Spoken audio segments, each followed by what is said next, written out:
नमस्कार दोस्तों, आप पढ़ रहे हैं कक्षा 10वीं एनसीईआरटी गणित। आज हम पढ़ेंगे प्रश्नावली 1.2 का प्रश्न क्रमांक 3 और प्रश्न क्रमांक 4।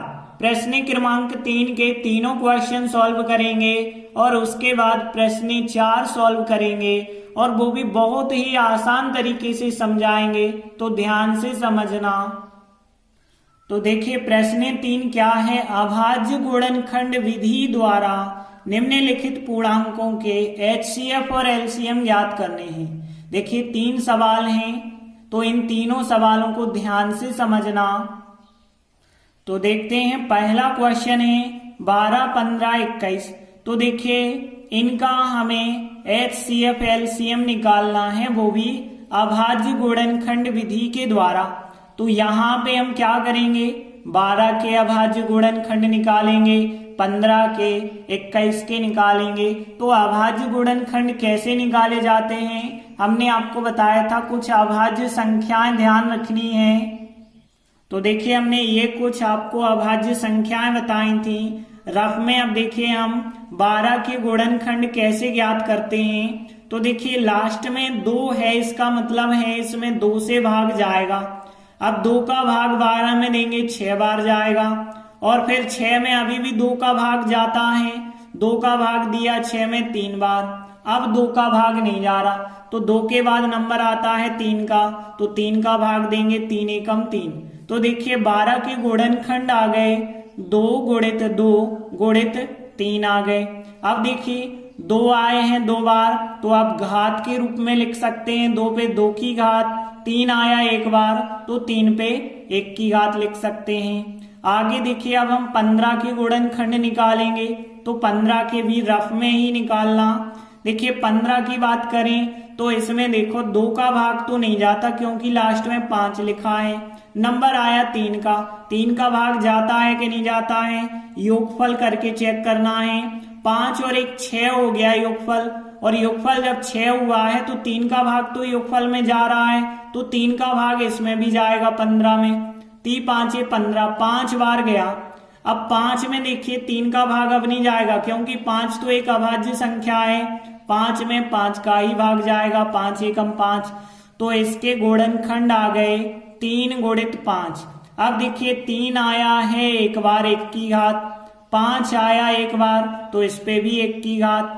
आगे फिर हम निकालेंगे 21 के गुणनखंड निकालेंगे। तो देखिए 21 के भी आपको ऐसे ही निकालना है, रफ में जाना है।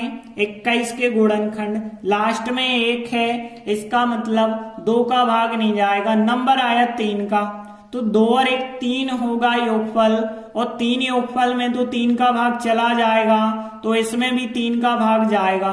30 7 21 आ गया 7। अब देखिए 7 तो एक अभाज्य संख्या है, तो 7 में तो केवल 7 का ही भाग जाएगा, 7 एकम 7। तो इसके गुणनखंड आए 3 गुणित 7, 3 और 7 तो 3 गुणित 7।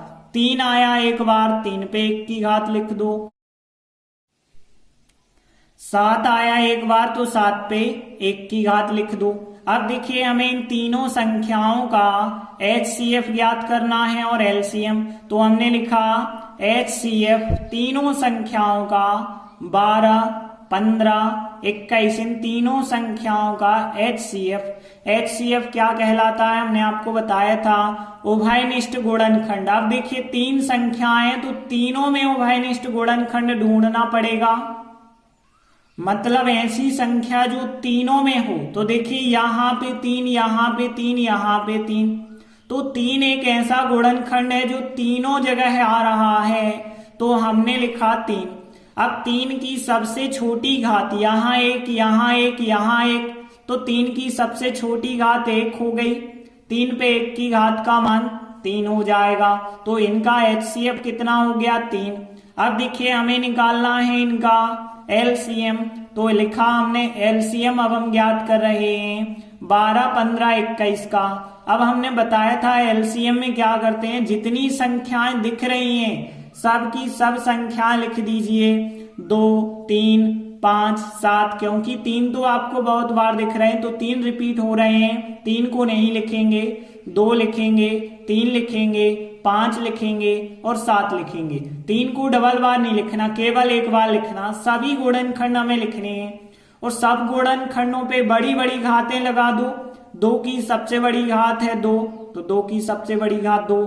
3 की सबसे बड़ी घात कितनी है? 1 है। 5 की सबसे बड़ी घात 1 है। 7 की सबसे बड़ी घात 1 है। आगे आप इन्हें सॉल्व करेंगे तो 2 का वर्ग 4 आएगा और यहाँ 3 पे 1 की घात का मान 3, 5 पे 1 की घात का मान 5, 7 पे 1 की घात का मान 7 आएगा। और यहाँ पे देखिए 4 तेरी 12, 12 पंचे 60, 60 का गुणा 7 से करेंगे तो 420 आ जाएगा। इस प्रकार से एलसीएम और एचसीएफ दोनों आप आसानी से ज्ञात कर सकते हैं। तो इसका पहला सवाल कंप्लीट हुआ। आगे देखते हैं सेकंड क्वेश्चन 17, 23 और 29। तो देखिए सेकंड क्वेश्चन है 17, 23 और 29। तो यहां सबसे पहला काम हम क्या करते हैं, इनके अभाज्य गुणनखंड ज्ञात करते हैं। तो देखिए 17 के कौन कौन से आएंगे, अब ध्यान देना। 17 के गुणनखंड यदि हम निकालेंगे तो देखिए हमने जो अभाज्य संख्याएं बताई थी वो कुछ इस प्रकार से थी। अब देखिए रफ में यदि आप 17 के निकालोगे तो देखिए यहाँ 17 का यदि हम देखें तो 17 तो एक अभाज्य संख्या है। 17 में केवल 17 से ही भाग जाएगा, 17 एकम 17। तो देखिए इसके गुणनखंड तो केवल 17 और 1 लिखना चाहो तो आप लिख सकते हो, वरना 1 तो माना ही जाता है, लेकिन हम लिख दे रहे हैं तो 1 गुणे 17 आ जाएगा, क्योंकि 17 अकेला तो हम लिख नहीं पाएंगे। अब देखिए यहाँ पे घात लगाने का कोई मतलब ही नहीं है, क्योंकि 17 पे 1 की घात बस आएगा और 1 पे 1 की घात लिखने की जरूरत नहीं है। तो यहाँ पे केवल 1 गुणे 17। 23 की बात करें तो यहाँ पे 23 देखें तो 23 भी तो एक अभाज्य संख्या है। 23 में केवल 23 का भाग जाएगा, 23 एकम 23।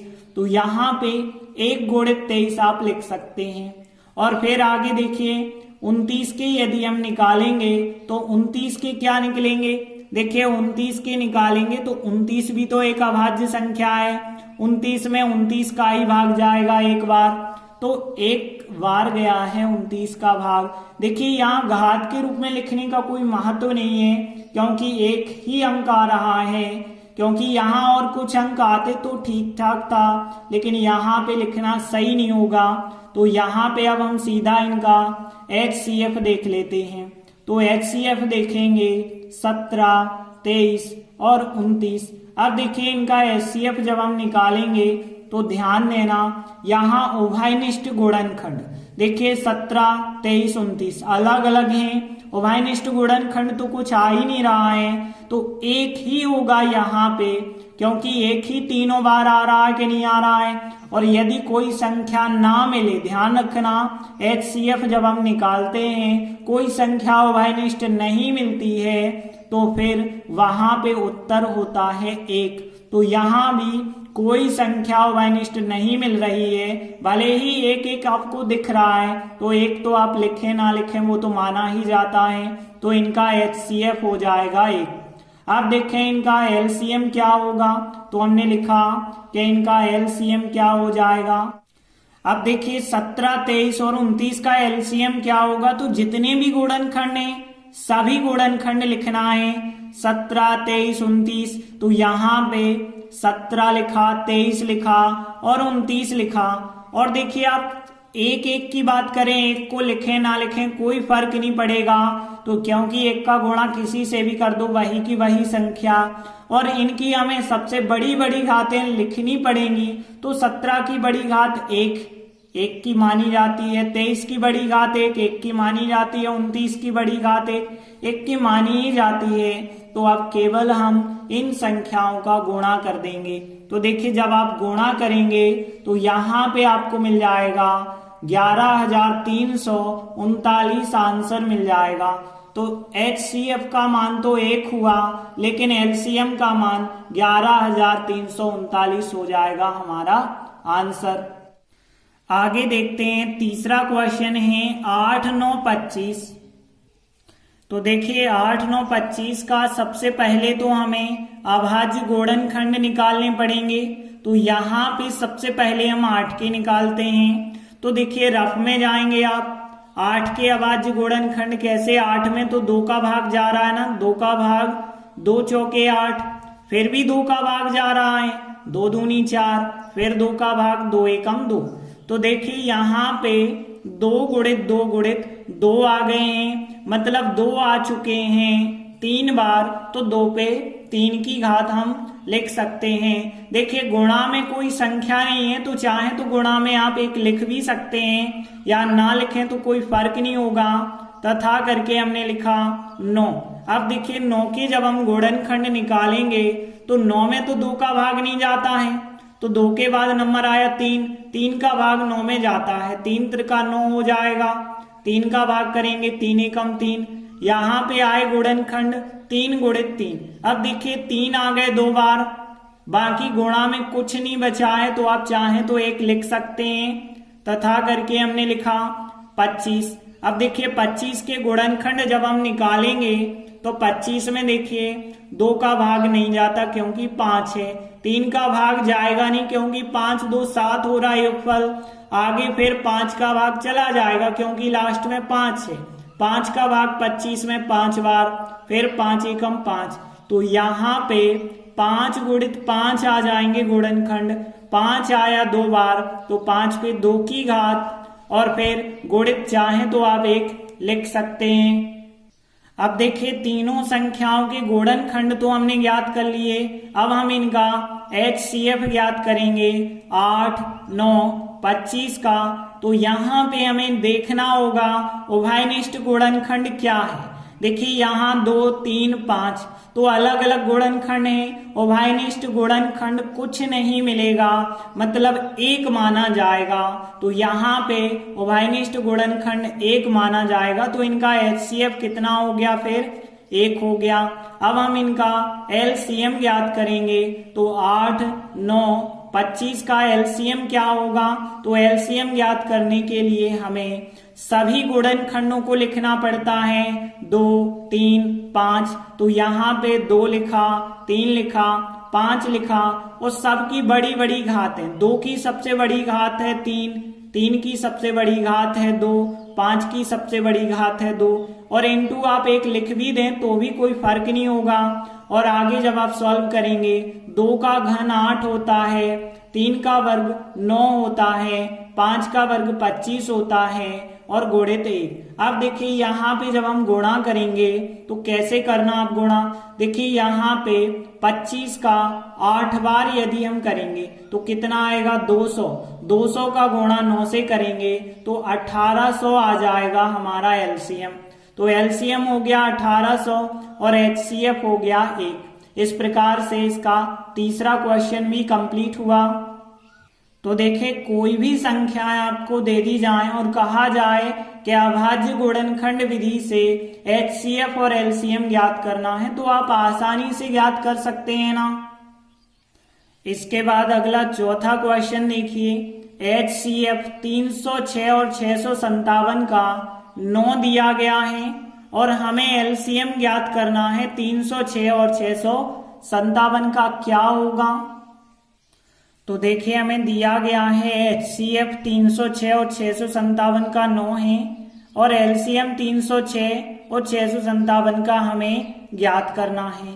अब देखिए जो हमने प्रश्न क्रमांक 2 किया था उसमें जांच करने के लिए एक फार्मूला हम लगा रहे थे कि 2 संख्याओं का गुणनफल बराबर HCF गुणित LCM। तो देखिए हमने लिखा चूंकि 2 संख्याओं का गुणनफल बराबर होता है HCF गुणित LCM, तो देखिए 2 संख्याएं कौन सी हैं, 306 और 657, इन दोनों को हमने गुणनफल के रूप में लिखा, बराबर HCF कितना है, 9 है। अब देखिए LCM तो हमें पता नहीं है, तो LCM को हमने LCM ही लिखा है। अब देखिए यहाँ पे 306 गुणित 657, 9 का पक्षांतर करेंगे तो 9 यहाँ गुणा में है, गुणा वाली संख्या बटे में आ जाती है, बराबर बचा होगा LCM। अब देखिए 9 से इस संख्या को आप काट सकते हैं, जैसे 9 एकम 9, यहाँ 9 से ये काट दो या ये काट दो, एक ही बात है, 9 7 63, तो बच गए 2, हो गए 27, 9 3 27, 73 आ गए। अब 73 का गुणा आप 306 के साथ करेंगे तो यहाँ एलसीएम बराबर हमें प्राप्त होगा 306 गुणित 73। अब 73 का आप गुणा कर देना तो यहाँ पे 22,338 हमारा एलसीएम आ जाएगा।